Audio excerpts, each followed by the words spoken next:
Magluluto po kami ng, ano tawag dyan, tol? Katod. Cottage? Ayun, dito nakukuha yan. Grabe. Nakukuha Laki siya yata. sa, yun oh, Uy! ito pa oh. Nakukuha siya sa ano ng buho, yung ubod. Iba siya sa uok ng nyog. Paliwanag mo tol, dun sa, dito, ito, ako nagpapaliwanag. Yung ubod ng nyog, ay ng buho, pag may butas na, ibig sabihin nakalabas na yung laman. Yan ba, nagkabutas. Pero pag wala pa, tapos tuyo yung usbong, ibig sabihin nasa loob. Tapos ang pagluluto po niyan, ganyan lang. Yan. Ito, maliit oh. Kaya ngayon, super liit. Baliktad po yan. Dito po sa ganitong cottage, mas maliit, mas masarap. Oo. Uy!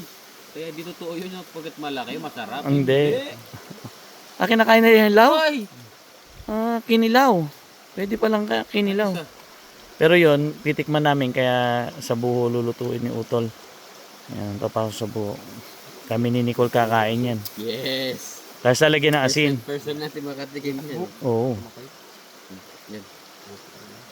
Dagdagan mo. Okay na yun? Oo, may lasa lang, no? Tapos, sasalang na. Ganun lang. Napakasimple. Mas maganda sana kung maraming makuha. Ang problema, dito, kukunti po yung katid. Pero dun sa mga liblib na lugar, dito sa kabundukan, marami nakukuha. Kasi dito, marami rin hong kumukuha. Matik yan. Matik yan. Tapos dito kami nakapwesto. Ito pong palay na yan, kay Fernan yan. Marami nagsasabi na turuan daw magtanim mga katutubo. Lahat sila may tanim. Walang katutubo ang walang tanim. Kaso nga lang, syempre, yung mga ano sa bundok, yun lang yung tinatanim nila kung ano yung mga pwede. Eh si Bernard, nagsayang na si Bernard? Ayan, sayang na rin ng kanin si Bernard. Ito yung aming place. Yes. Place to be. Ito ang ano, Starbucks namin. Dito kami nag-Starbucks. Ang malupit na ito, baka lamigin tayo mamayang gabi. Yun lang nga. Oh. Ayun, nakasalang. Ano yung nakasalang? Kape mo. Kape. Kape sa buho. Pero yung katod pasensyahan sa amin lang muna ha. Amin muna ha. Oo. Kasi ngayon lang namin matitikman yan. Ngayon lang talaga. Ngayon ikaw, pero ako nakatikim na yan. Ngayon lang Ikaw ngayon lang, ako matagal na. Ngayon lang First time. Sayang na si Bernard.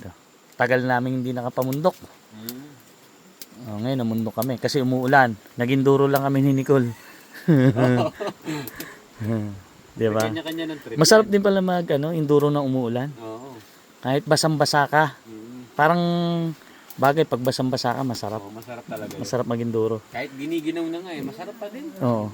Hindi ka naman giginawin. Ano yan? Ganda ng buho, no? Pag kayo magsasaing, ganito nga pala. Yung mga buho na mura, hindi yung magugulang. Ayan, yung mga mura. Mabango. Para hanggang maluto yung kanin, hindi masisira yung buho, tapos mabango pa. Pag kasi magulang, nagbibiyak yun, nagkakrak yun. Kasi init, di ba? Siyempre, Ayan kasi mamoist pa. matubig pa. Pag mabango, gaganahan kang kumain. Pag mabango, ano? Ano? Pag mabango, gaganahan kang kumain. Siyang tunay. Siyang tunay.